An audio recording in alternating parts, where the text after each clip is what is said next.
friends, it is time to jump into the tutorial for how to recreate this top right here. This is not a pattern on the market. This is a pattern that I created, basically mashing up and hacking two other patterns that are already on the market. But it's this really cute turtleneck that has really fun slouchy, puffy sleeves, a slouchy neck, turtleneck to kind of mimic the slouchiness of the sleeves. And then it's finished off on the arm and the hem with a lettuce edge hem detail. So here's what you're gonna need to get started making this top. You can either try to hack existing patterns that you have in your catalog, or you can purchase the two patterns that I'm going to be using to create this top. The first one is this one. This is the Westminster by Styla Patterns. It's a top that I actually created when I was a designer for Styla, but we are going to be using the sleeve of Westminster. The second pattern is this one, and this is the Benicia, also by Styla Patterns. It's a dress and a top duo, and it has a few different necklines. We will be using the top version and the mock neck. So we'll be using the front and back bodice and the mock neck, but we will be altering both of those pattern pieces to create this end result.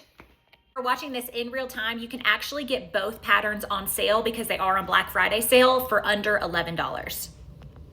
Fabrics, you're going to want to choose a light to medium weight knit fabric, which means it's stretchy. Heavier fabrics probably will not work well because of the slouchiness of the sleeves and the constricting nature of the neck. So you're gonna wanna shoot for light to medium weight. I like things like double brush poly, jersey, ribbed knit, sweater knit, etc. In terms of how much of that fabric, you really don't need a ton. Depending on your size, that's gonna vary. I can get away with a yard to a yard and a half for this, but I would say in general, 2 yards is probably enough for this.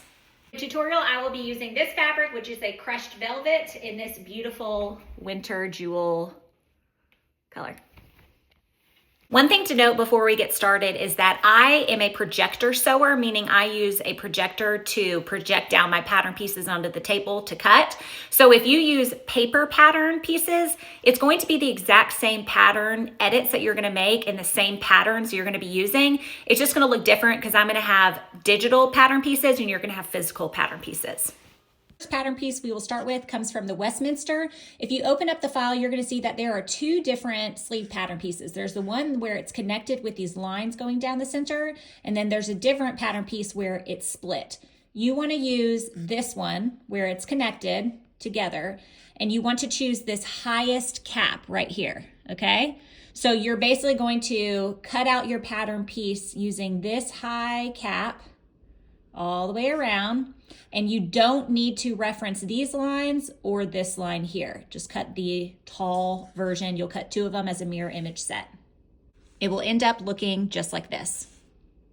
The next 2 pattern pieces you will need come from the Benicia pattern from Styla, and that is the back bodice and the front bodice, and that is the top, not to be confused with the dress length. The dress length is longer, you wanna go with the top length.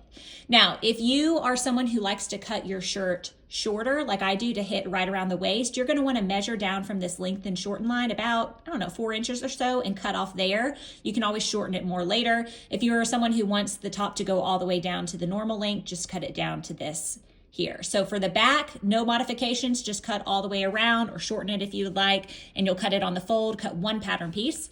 On this one, you'll also cut 1 pattern piece on the fold, but you're going to cut at this neckline here, which is the mock neckline. You can disregard the lower neckline, and then again, you can shorten it if you would like. Those pattern pieces will end up looking like this. Once cut, this is the front and this is the back. Disregard this. This is a different style variation I've created, but we're gonna use this one right here. Last pattern piece we need to use is the Benicia mock neck. And this is probably the most complicated of edits, but it actually is not that bad.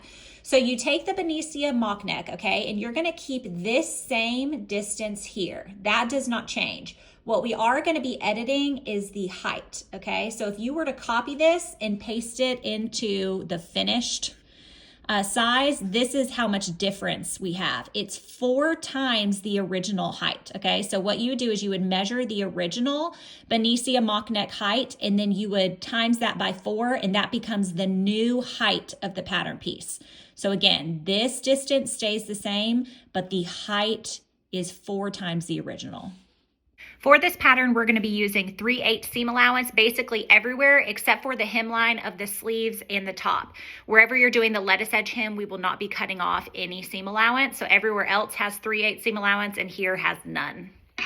I will personally be using my serger machine to construct the entire top, but if you have a sewing machine, just make sure you're using a stretchy stitch. I have 4 different ones listed down here: a zigzag stitch, a lightning bolt stitch, a triple straight stitch, or an overlocker stitch will all work for these.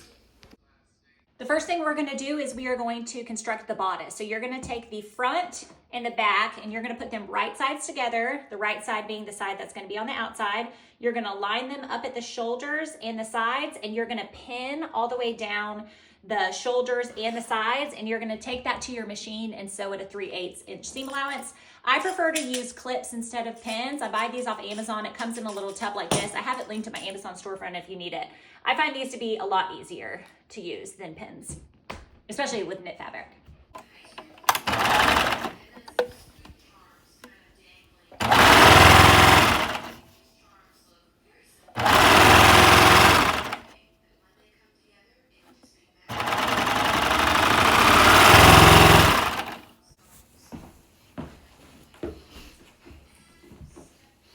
Now that the bodice is created, we are going to create the turtleneck. I have a reel saved on how to do this, but essentially you're going to fold it left to right, top to bottom, and then you're going to sew or serge up this line here.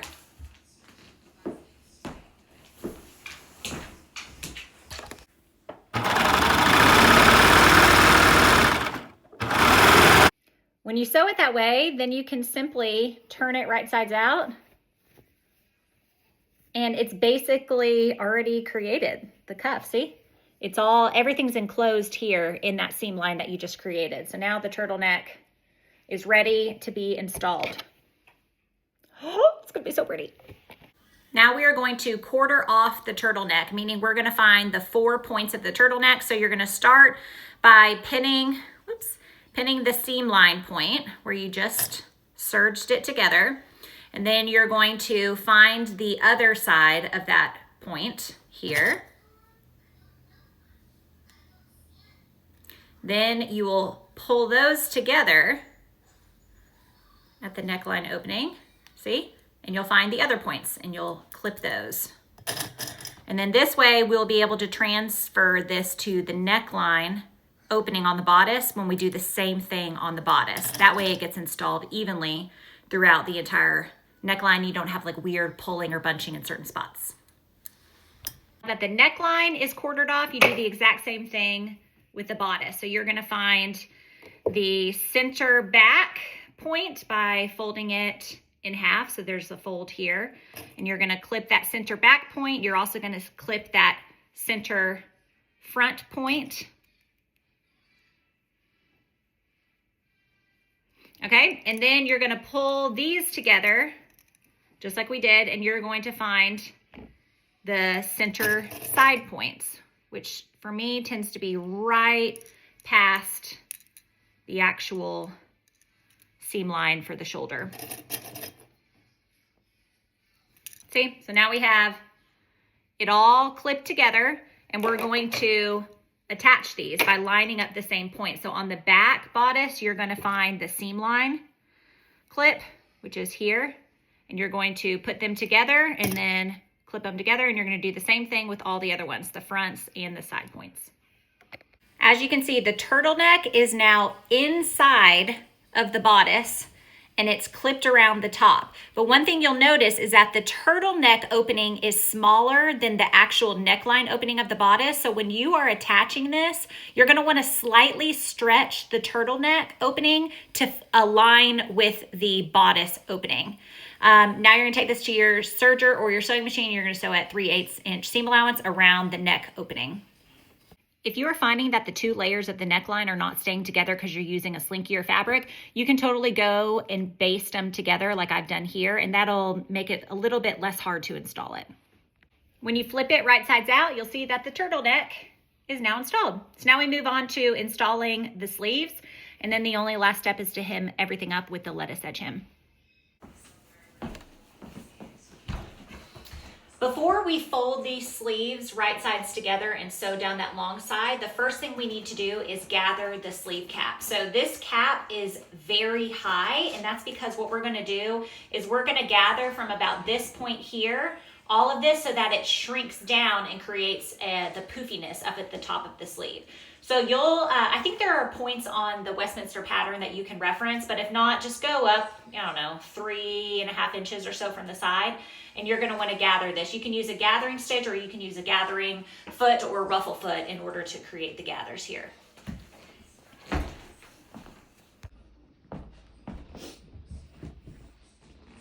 Now that your sleeve cap is gathered to the sleeve opening size, you are going to fold your sleeve right sides together, and you're going to sew down this seam line on both sleeves.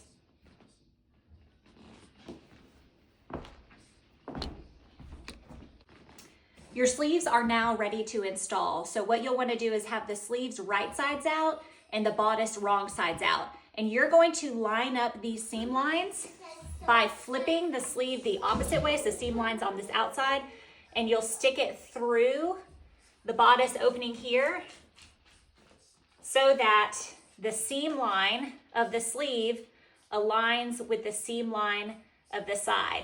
And then you're essentially just gonna go around and attach these with clips or pins so that it's evenly distributed within this opening, just like that. Pin around, and then you'll take it to your sewing machine or your serger and you'll sew at 3/8 inch seam allowance and repeat on the other side for the other sleeve. If you are a visual person like I am myself, this is what it looks like. The sleeve is inside of the bodice. It is aligned down. Both seam lines are aligned down here where like the armpit is, and then everything else with the sleeve is evenly distributed to the sleeve opening.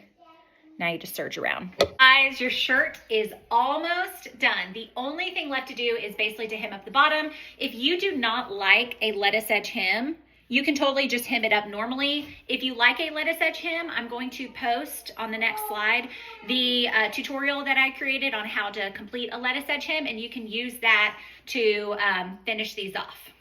And you don't have to have a serger. You can totally do it on your sewing machine. My daughter discovered that she can play music on her iPad, so disregard the jam session happening in the background. But this is what it is looking like. I think it is absolutely stunning. I love the color. I just love the fit. I think it's perfect for Thanksgiving. You can totally dress this up with really nice slacks or dress it down with jeans. Overall, it's just a great pattern to have in your catalog. Hope you love the tutorial. Hope it works for you, and hope you make one for yourself.